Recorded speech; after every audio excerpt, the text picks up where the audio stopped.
In the previous video, we had been doing the Intext questions. In this video, we will be continuing with the same, that is the Intext questions for developments leading to Bohr's model of the atom.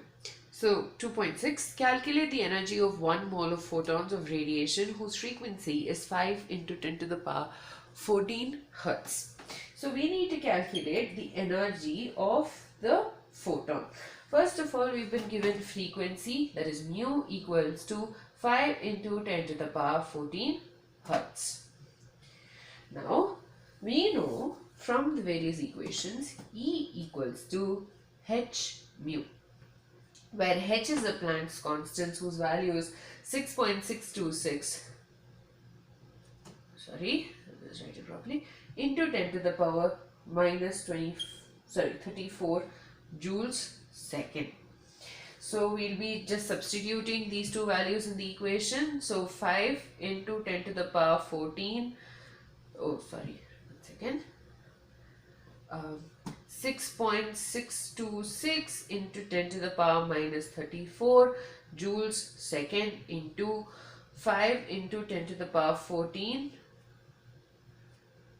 Hertz. Now Hertz can also be written as second inverse. So when this is simplified, we will get 3.313 into 10 to the power minus 19 joules. So this is the energy of one photon. So one photon, the energy is 3.313 into 10 to the power minus 19. Now the reason we are cancelling second and Hertz is because Hertz is equals to second inverse.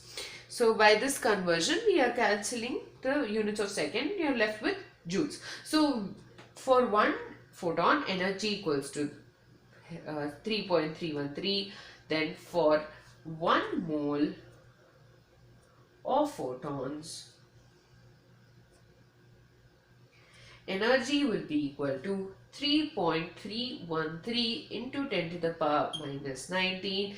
Yes, you guessed it right. We will have to multiply this with the Avogadro's constant, 6.022 into 10 to the power 23. So this on simplification will give us, mole, and this on simplification will give us per mole, right? So mole it was. So this gives us 199.51 into kilojoules per mole. So first we calculated the energy of one photon by using the formula E is equal to h mu, and if the energy of one photon is 3.313 into 10 to the power minus 19, we calculated for 1 mole of photon, which is 6. So 1 mole of any substance is 6.022 into 10 to the power 23 of a particle. So this we learnt it in the first chapter. So we just multiplied it and we got the answer 199.51 kilojoules per mole. 2.7. A 100-watt bulb emits monochromatic light of wavelength 400 nanometers.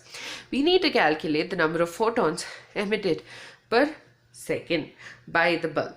So first of all, a monochromatic source means that that particular source emits light at a particular wavelength. And here the wavelength of light is 400 nanometers. So first, the power of the bulb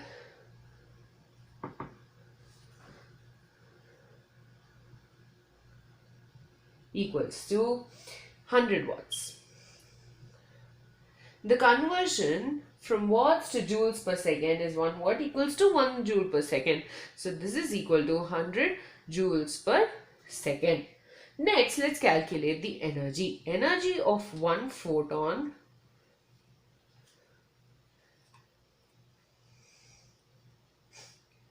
equals to, or rather, E equals to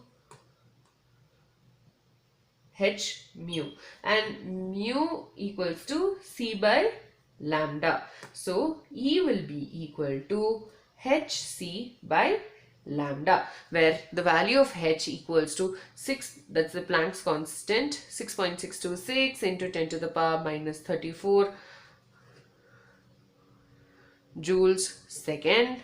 C equals to 3 into 10 to the power 8 meters per second.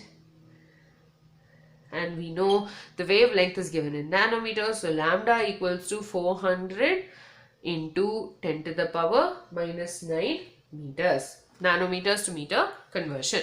Now all these values will be substituted in this equation to give us 6.626 into 10 to the power minus 34 joules second into 3 into 10 to the power 8 meters per second divided by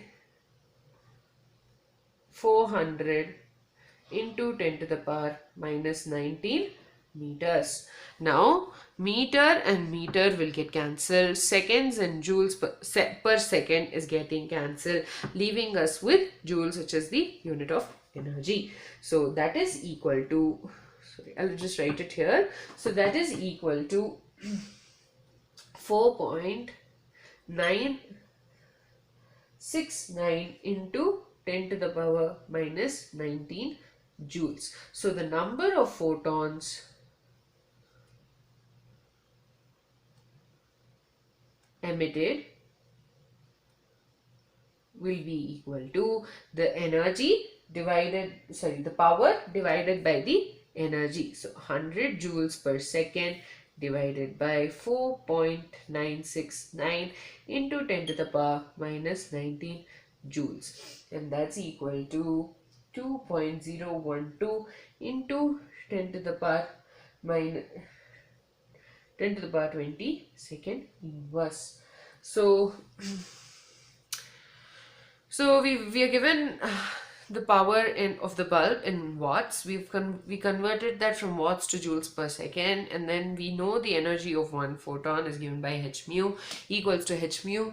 We converted the value of frequency to lambda, and that gave us E equals to hc by lambda. We substituted that, we calculated the energy of one photon, and so from there we calculated the number of photons which are emitted, and this is in, so this number is per second. So 2.012 into 10 to the power 20 photons are emitted per second. That's why you have the unit second inverse left.